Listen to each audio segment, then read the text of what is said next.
कभी ऐसा हुआ कि किसी इमरजेंसी सिचुएशन में आपको अपना हेलीकॉप्टर उतारना पड़ा किसी खेत में? हाँ और खेत वाला के फिर सर, क्योंकि आप तो इलेक्शन में फ्लाई करते हैं, इलेक्शन में यूपी, बिहार, झारखंड, मध्य प्रदेश। हमारे साथ नहीं हुआ, लेकिन ऑब्वियसली एक इंडस्ट्री है तो हमने देखा है कि ऐसे हेलीकॉप्टर की सडन लैंडिंग में लोग दौड़ के पहले पायलट की हेल्प नहीं करते, फोटो खिंचाते हैं कि ये गिर रहा है।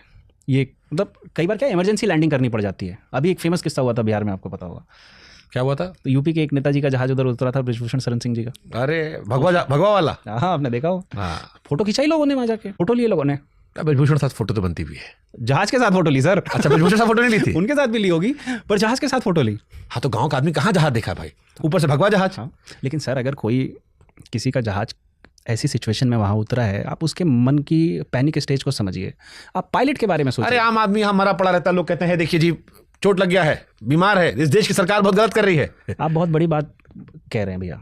आप मजाक में, आपका एक बहुत अच्छा ये तरीका है कि आप मजाक में बहुत बड़ी बात लोगों तक। हमारे देश में वैल्यू ऑफ लाइफ कम है, खत्म है, माइनस में है, खत्म है। मैं अभी एक स्टोरी कर रहा था नॉर्वे की। हाँ, नॉर्वे में एक महिला प्रेग्नेंट होती है, अस्पताल जाती है और उसको बेड नहीं मिलता, और 5 घंटे के अंदर उस देश की हेल्थ मिनिस्टर का इस्तीफा होता है, क्योंकि वो लड़की मर गई। उसको कहीं और ले जा रहे थे, वो मर गई। तो जैसे उसकी डेथ हुई, उसकी डेथ के 5 घंटे के अंदर हेल्थ मिनिस्टर को इस्तीफा देना पड़ा।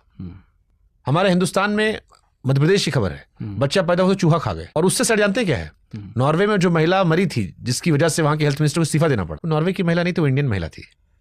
यानी भारतीय महिला के नॉर्वे में मरने पर नॉर्वे के हेल्थ मिनिस्टर को इस्तीफा देना पड़ गया, क्योंकि उनको हमारी जान की वैल्यू है। हमारे यहाँ आपको रियलिटी चेक करना हो, चले जाइए एम्स के बाहर, 100%। किसी सरकारी अस्पताल के बाहर चले जाइए, आपको एक रियलिटी चेक मिल जाएगा। बहुत बड़ी बात कर रहे हो भाई आप, and I totally agree with you on the same page. Value of life तो इंडिया में नहीं है, और इसीलिए शायद जो विदेश चला आता है उसको इंडिया आने में थोड़ी तकलीफ होती है। 100%, क्योंकि दवाइयों का टेस्ट हमारे ऊपर, हमारे शरीर पे होता है। 100%। My wife has lived for 15 years in Europe. वो मुझे यही ताने देती कि तुम्हारी दुकान यहाँ नहीं होती ये जहाज बेचने वाली, तो हम तो यहाँ नहीं रहते। बृजभूषण शरण सिंह का हेलीकॉप्टर सेफ है, भगवाधारी हेलीकॉप्टर? भैया मैं अपने जीवन में जहाँ तक पहुँचा हूँ, क्लियर बोल के पहुँचा हूँ। मेरी भी उनसे मुलाकात है, मैं फोटो भेज दूंगा। वो आदमी बहुत अच्छे हैं, दबंग आदमी है, जो सोचते हो करते, लेकिन उनके एडवाइजर मुझे लगता है ठीक नहीं है। क्यों? आप इतने बड़े नेता को रॉबिन्सन में उड़ाओगे क्या? क्या है रॉबिन्सन? ही है रॉबिन्सन एक सिंगल इंजन जहाज है, जो शायद दुनिया का सबसे सस्ता जहाज होगा। जितने में वो आता है उतने में एक रोल्स रॉयस गाड़ी आ जाती है। तो नेताजी इतने बड़े आदमी हैं, उन्होंने 3 जहाज रखे हैं रॉबिन्सन के। उनको वो एक B3 डिजर्व करते हैं एटलीस्ट, जिससे वो खुद उड़े। B3 एक, जैसा मैंने आपको बताया कि एक सिंगल इंजन जहाज है एयरबस का, और वो पहाड़ों का राजा माना जाता है। तो मुझे लगता है उनको वो जहाज ज़्यादा यूज़ करने चाहिए। आप पूरे वर्ल्ड में रॉबिन्सन से हुए इंसिडेंट्स की, मैं चाहता हूँ कि आप उसको निकाल के चलाइएगा, आपको खुद ही पता चल जाएगा कि दुनिया में जो सबसे ज़्यादा इंसिडेंट हुए हैं रॉबिन्सन के हुए। तो बृजभूषण शरण सिंह को अपनी जान खतरा नहीं लगता? सर मैं आपको क्या फीड कर रहा हूँ, अगर मैं आपका असिस्टेंट हूँ तो ये तो आपसे ज़्यादा मेरे ऊपर सवाल होना चाहिए। तो आपको अगर बताना बृजभूषण जी को, मैं 100% कितने खतरे में वो जी रहे हैं रोज, मैं 100% बोलूँगा। यानी उनकी हर यात्रा खतरनाक है? 100%। अभी जो बिहार में हुआ, वो उनके कुछ अच्छे कर्म होंगे जो उनके बीच में आ गए होंगे। मतलब वो हेलीकॉप्टर पे चलना ही मौत को दावत देना है? 100%। तो बनाते क्यों है? रॉबिन्सन नहीं उड़ता केदारनाथ में, बद्रीनाथ में, DGCA भी अलाउ नहीं करता, उसकी कैपेसिटी भी नहीं है। तो चढ़ के चलते बृजभूषण जी को हमने देखा है भैया। वो तो दबंग आदमी है, लेकिन इतना दिलेरी अच्छा है नहीं? अच्छा नहीं है।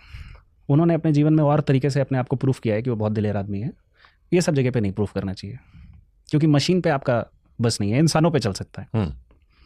अच्छा, मान लीजिए हम कोई नया हेलीकॉप्टर खरीदते हैं, हाँ, तो इसका डिलीवरी कैसे होता है? उड़कर लाते हैं या ट्रक में लाद कर लाते हैं? डिपेंड करता है सर कि आप कैसे लाना चाहते हो। सबके अपने प्राइसिंग अलग